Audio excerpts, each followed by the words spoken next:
Ngâm đi.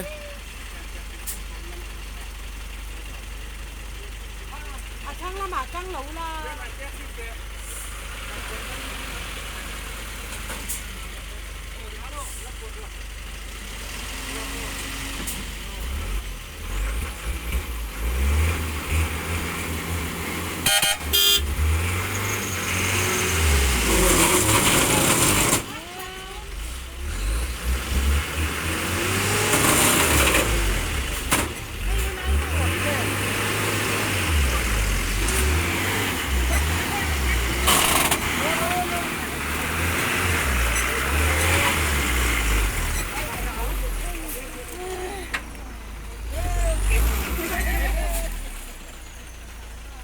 cà ráo lắm nha, cà ráo lắm cái lỗ.